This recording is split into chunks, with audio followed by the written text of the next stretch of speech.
All right.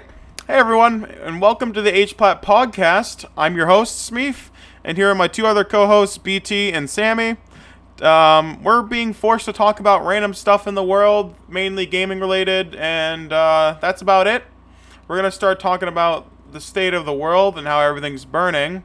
First, talking about coronavirus. I think, as you guys know, coronavirus is, a pandemic. Yes, it's also like a flu on crack, and you should stay inside, or you will die immediately. Not even joking. Yep. If you step outside, you will literally die. One with a vigor. Yeah. Organ failure. That too. That'll also happen. Do be like organ. So yeah. How's everyone being currently affected by coronavirus? BT, you wanna talk about how My your neighbors have it. I don't feel safe anymore. Please help. Oh shit. Okay. Other than that, how's your life being affected by it? Yeah, it's not really too affected. I can usually go do what I want to do. I usually just game anyway, so. Yeah. What is there any kind of restrictions like you face right now? Like not be able like what kinds? Right now, I do play football because I am cool, and that's being affected a little bit. I may not have it next year. I may. It's up to chance. Okay. Sammy, how is coronavirus affecting you personally? I don't leave my house anyways usually, so not much. Yeah, But, me too. For the very minor times that I would want to leave my house, usually I am able to. So not really much. I have to be careful in public areas, and that's about it. Yeah, for me, it's literally the exact same. Besides going to not going to school, it's sadly the exact same as it's been. It to me, it really just feels like a summer vacation. I've really had no problems getting to work at all, like usual, and nothing. Oh yeah, that's actually something new. Work has been definitely different because around March when the quarantine started, pretty much whole worldwide, countrywide, pretty much. I took a few months off work, and I only started recently going back. Okay, I only recently started going back to work, and it's different, man. The whole mask thing, it sucks. This is usually the mask I use. It sucks with glasses as well because they fog up like a bunch. So you have to have your glasses down like this the entire time, and it just sucks. And then the majority of my shifts, I'm just sitting by the entrance, and I work grocery, by the way. And I'm just sitting there just cleaning the carts the whole time. It's really dumb. Other than that, I'm gaming a lot more, playing video games. Pretty much. There's another topic about how the world's burning. The current protests. We're not going to get too into it because we don't want to really offend anyone with our opinions. But basically, if you live under a rock, recently, due to just some corrupt policemen, George Floyd was, unrightly killed by a police officer, and everyone's kind of giving a shit, and there's a lot of protests, there's a lot of rioting, and a lot of crazy stuff's going on, especially during the worst time of the pandemic. That's pretty much it. If you're you're just hiding that much in quarantine, we don't really want to get into it because some opinions might be controversial to others. But to put it on a more light note, Donald Trump recently announced a few days ago the AIDS vaccine. The AIDS vaccine, baby. The AIDS vaccine, boys. How true is that statement? I don't think it's true. I'm pretty sure. 100% true. We got it. Oh, really? AIDS is gone. AIDS is gone, boys. AIDS is no. We've abolished AIDS. Yo, that's sick. And so yeah, that was a bit of a funny kerfuffle on Twitter. Other than that, it's pretty much it about in the world. Besides, every other country burning down, but we're only going to focus on America because that's where we are. Next topic of the night, we're going to talk about Destiny 2, because that's one of the major games that are played in HPlat. We're going to first talk about the new season of the Arrivals, like our first impressions about it. Sammy, what do you think about the new season? I'm very happy with how it turned out personally. They added a lot of good things, a lot of good changes. Only issue to start was the AFK farming, but that was fixed quite easily and quick. Yeah. I'm also excited for the future of everything that they've announced with the new DLC coming in the next 2 years. And overall, it's very good. Yeah. All right, BT. So I know we talked about it a little bit off thing just because we play together a lot. So, but just let everyone else know. How have you been feeling about it? Oh, I feel pretty good. I mean, I took a pretty long break from Destiny after Shadowkeep launched. I wasn't getting too into it, but, I decided I'd come back in to watch the Almighty get destroyed, and that was pretty interesting, and it was pretty fun. But then the new season came out. I saw everything that was real. I was getting hyped, so I decided to play Destiny again, and it was really fun to play it again. And I do think they've done a good job with the new content we've gotten this season, and it's not much right now, but I hope they can expand on it a little more. I haven't been able to do the dungeon yet, but I want to because it looks really cool. So, yeah. Yeah, that's another thing. The Almighty crashing, that was bittersweet to me. Yeah. It was really cool to see that they could, pull off something like that, like a whole server-wide event, like a Fortnite kind of thing. But it took an hour and a half. It took an hour and a half. That was way too long. It shouldn't have taken that much. Should have taken 15 minutes max. Other than that, watching the whole thing crash down into the EDZ. Yeah. That was pretty sick. The sonic wave. Yeah. Cool. For me, new season first impressions. I personally, for the first week, put in 80, 90 hours, and I've done pretty much the majority of what you can do. I've done the dungeon 2 or 3 times. The dungeon's amazing, by the way. If you have the light level to do it, I recommend being around 1040 a minimum, probably 1060, just to be safe, or 1050, yada yada. 1035. No, BT. But I recommend being around that power. Just because it's really challenging if you're low light. Trust me, first day was not that great. We got to the puzzle room and it was 3 a.m. and we just had to go to bed. But no, the mechanics are really cool. It's a lot more like a raid instead of just like a strike or a dungeon, stuff like Pit of Heresy and Shattered Throne. It was a blast. That was the major highlight of the season for me. So far, and the story, I'm really into the story. It's pretty cool. The whole thing with the unexpected arrival of the Traveler, or not the Traveler, the pyramid ships. The Reverse Traveler. Yeah, we'll go with that. And just the whole it feels kind of like a superhero movie. It feels a lot like an Avengers season.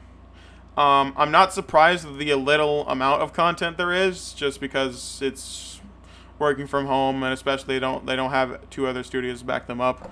I'll go into that later in the podcast, just my whole opinion on that. But other than that, the season had a really good start with the whole Umbral engrams, the focusing. That was really fun. It was a really good way to grind loot, and I really like the new weapons, the Temptations Hook and the Fallen Guillotine. They're just Dark Drinker and Boltcaster put into D2 in their legendary weapons. We're gonna move on to Beyond Light first impressions, and just mainly the whole hour and a half presentation that they did when the season first launched. So BT, you want to talk about that first? Yeah, sure. I really enjoyed what they had to show, because the fucking stranger showed up. That was dope. She had the little weird ass ghost maybe thing. Don't know what it is, but it's cool. And we have Darkness now as a subclass called Stasis. Is that what it's called? I'm pretty sure it's called Stasis. It's kind of meh. They should just call it Darkness, but maybe whatever. Maybe it's a work in progress. We'll find out. Let's but hope. I think it looks the subclasses look really cool, and I can't wait to try it out. But I'm honestly, they have a good chance to set up a good plot for this one, and I'm excited to see what they do with that. And yeah, I'm excited for the raid too. That'll be fun. All right, cool. Sammy, what do you think? Yeah, I'm on the same page as Brian. I'm definitely excited for everything new, especially a new raid and a new enemy type. I think we've been long awaited for that since the last thing we've had was Scorn. Well, I don't think it's a Um, new enemy type. I think it's just Fallen, isn't it? Yeah, I'm not pretty sure. I'm pretty sure it was just Is it not a new Fallen. race? No. I'm pretty sure we're not getting Oh. a new race. Okay, well, either way, sorry, I'm still sorry very to excited. sadden that for you. No. Either way, I'm still very excited. The new raid is huge. And honestly, Garden didn't really feel it for me. I feel like it was kind of a boring raid, especially because all you get from it is energy weapons and armor that doesn't really look that good, in my opinion. So I'm definitely excited for it. I'm hoping for that's a good time, and I definitely want to try and do it like day one. That'd be a lot of fun. Yeah. The thing I'm most excited for the next expansion is the raid. That's mainly what I'm gonna be waiting for. Storyline's probably gonna be pretty neat. Not like something crazy as like Halo or something. The whole thing with the Extra Stranger, that's cool. Eris and Drifter. The cinematics they showed were top notch. They were really high quality. I was impressed with that. This Darkness or Stasis subclass, that was really cool. I'm glad we got a new element variant, after 6 years now. Leakers were probably ecstatic after that, because they're like, oh, my lies, they're finally coming true, But yeah, that's cool. I still want to see more because Europa's gonna be cool, but if they don't really have any like activities outside of the raid for me to just keep getting engaged in. And if I'm just gonna be just farming the same activities over and over again, I don't know how to feel about it. But I'm definitely rooting for Bungie on this one because it seems like they're really changing their attitude about the game, and I'm pretty excited about that. This can just kind of subway our way into the next section, like our just current feelings with Destiny overall. Since I'm already talking, I might just keep going about it. I started getting into it. But the Destiny content vault, I think that has massive potential for the future of Destiny, with Vault of Glass coming back sometime in year 4 and the Cosmodrome coming back partially in Beyond Light. I think that's really cool. It sucks to see old planets, but we never used them anyways, really. And the whole sunsetting thing, I'm really not the biggest fan because they want to balance us against power creep, but you're also getting rid of the majority of your content in the game. If you don't know what's happening, anything from season 1 through 8 is going to become pretty irrelevant next season in September because you won't be able to infuse anything beyond the power cap in the current season. So, season of arrivals, the light cap is 1060 for anything season 1 through 8. And it's gonna be staying like that until they refresh them whenever. So I think that's pretty meh, especially for armor too. That's the thing that's really annoying. So like once a year, you're gonna have to grind out like a whole new armor set, and that's gonna be hours upon hours, and you might not even get your perfect armor set until the end of the year, which sucks a lot.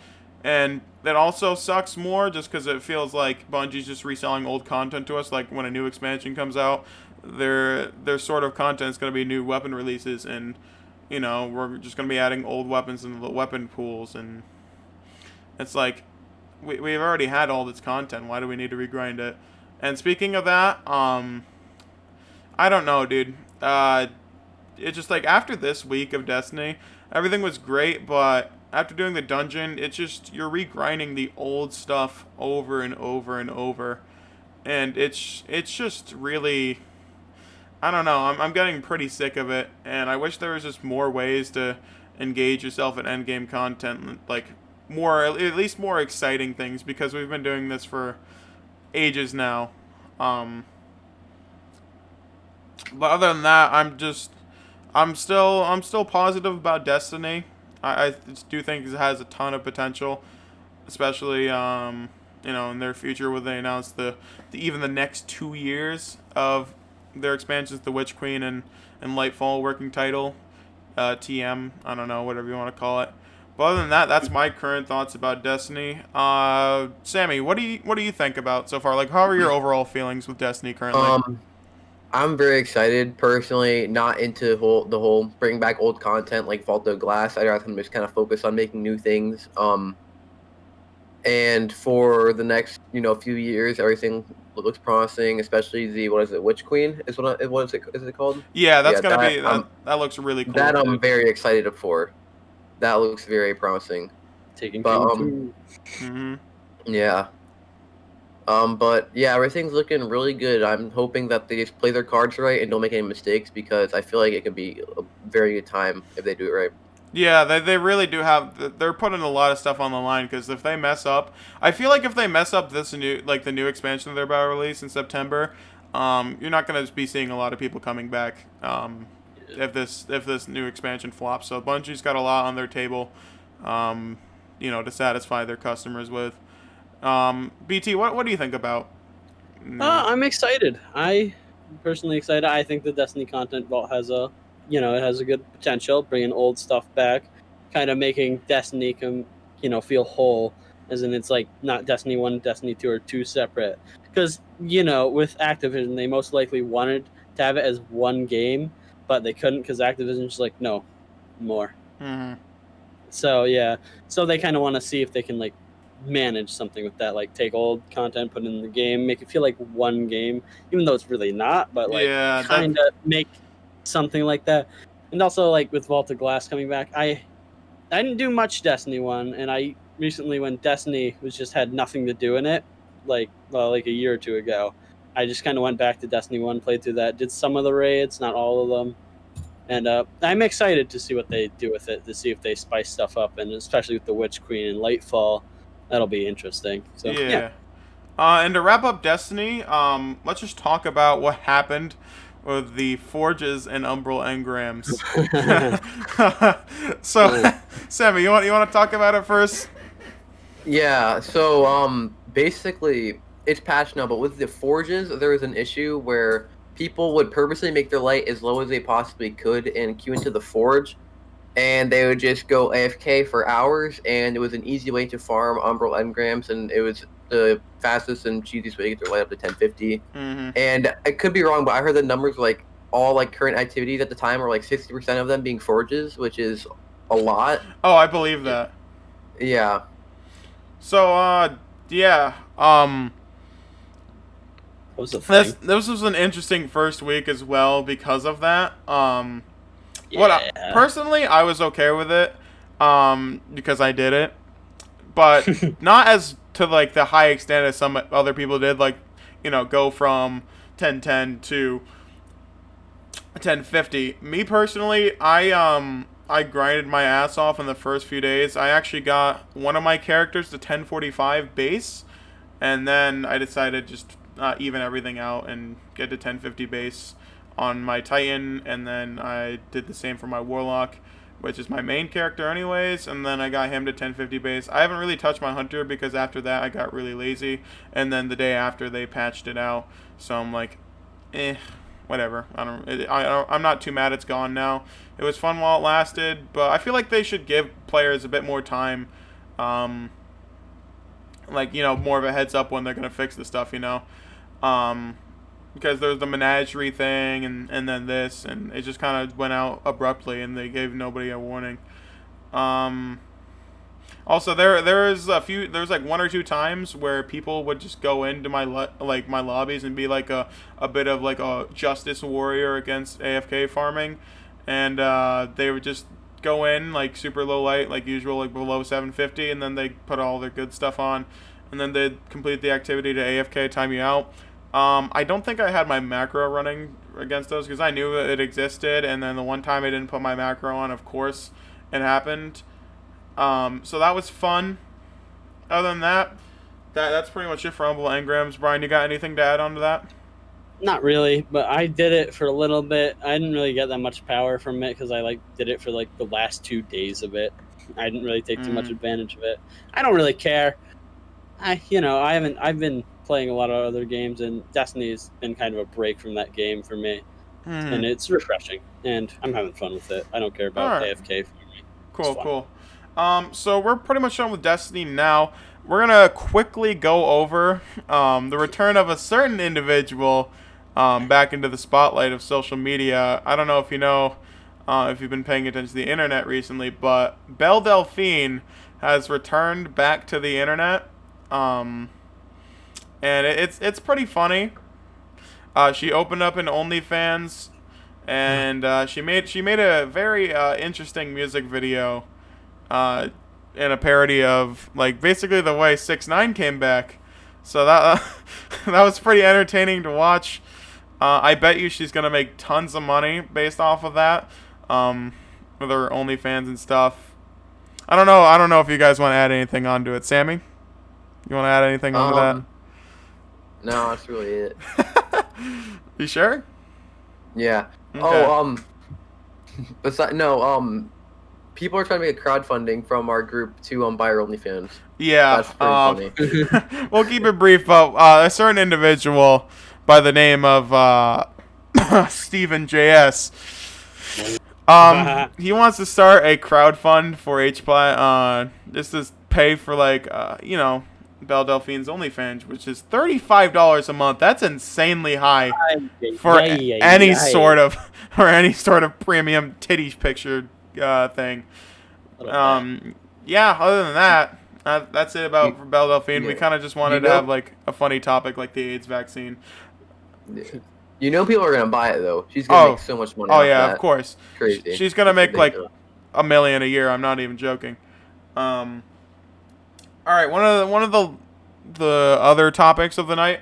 The new Minecraft Nether update is going to be coming out on Tuesday, which is going to be very, very sick. I'm not sure the exact time it's releasing, but it's adding a ton new stuff.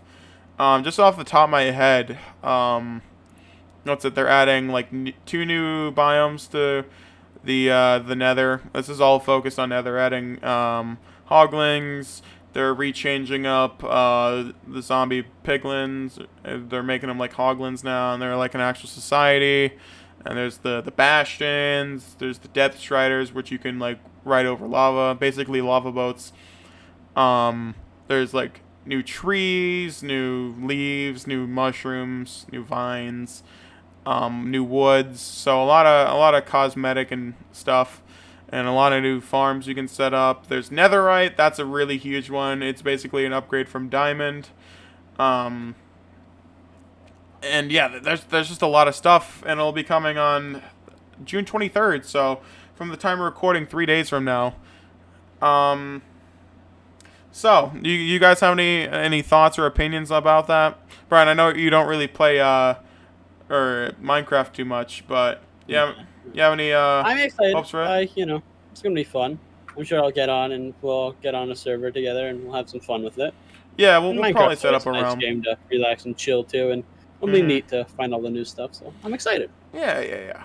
I think they're also adding a new difficulty. I believe I heard that. I believe it was called Impossible. I don't know if it was a Photoshop or not.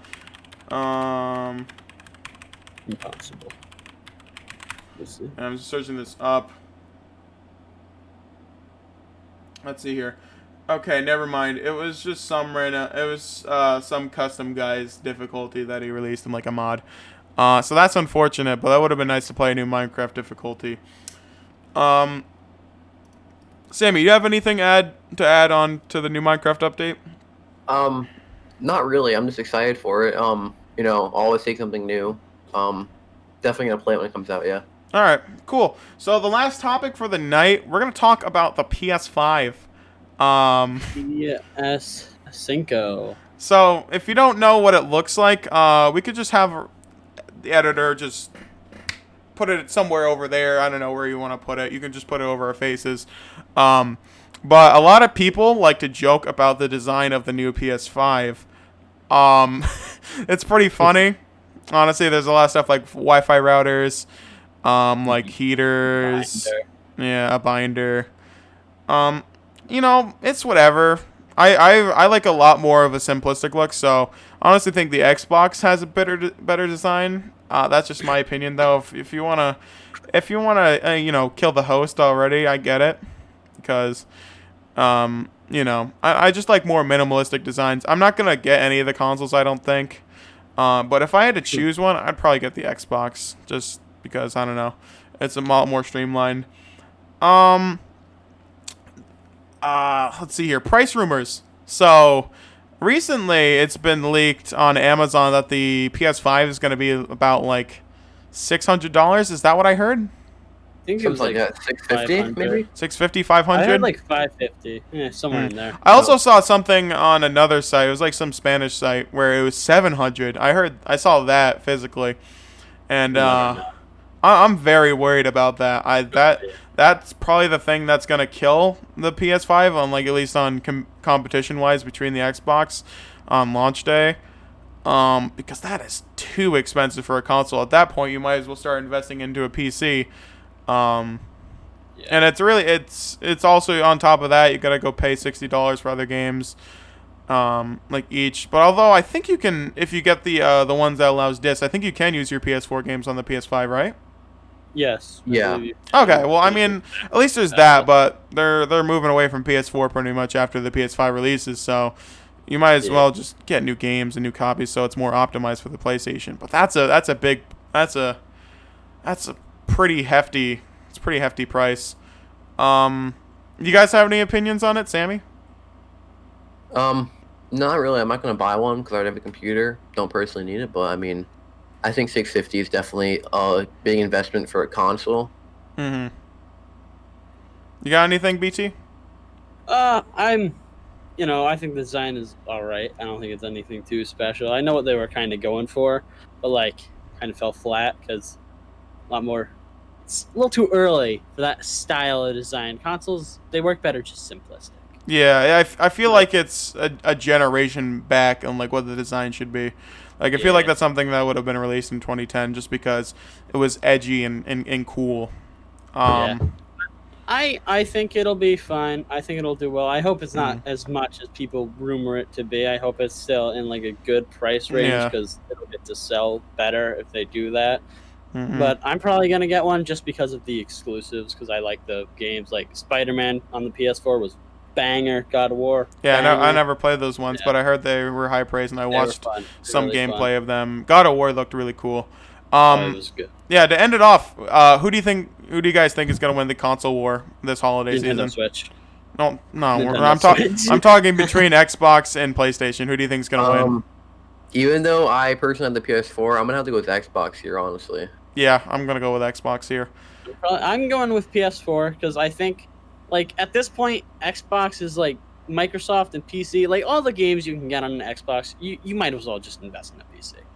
Yeah, I agree with that. PS5. The PS5, it's definitely going to have a lot more exclusives, but Xbox, they're making their stuff a lot more streamlined as of late. And like PS5 is still, it's like, or at least Sony or PlayStation as a company, their business model is still out of the times. Like, they're very, like, even with crossplay and stuff, they're very like strict on that, and they really just want only people that play on PlayStation, and it sucks. And so I just think, just at least for younger audiences, Xbox is definitely going to win. I think for the older and more mature audiences, PlayStation is definitely going to win. But other than that, that's who I think is going to win for the console war. Is there anything else you guys want to talk about before we wrap this up, or? Not really. No? All right. Well, guys, that was the first episode of the HPlat Podcast. If you liked this, give it a like. If you disliked it, obviously give it a dislike. We'll be sad. But, and if you want to see more of this kind of stuff, I don't know how often we're going to be uploading, just because it's a whole community channel. Hopefully, like, at least 2 or 3 times a month. That would be nice. But other than that, that's it for the HPlat Podcast, guys. We'll see you around.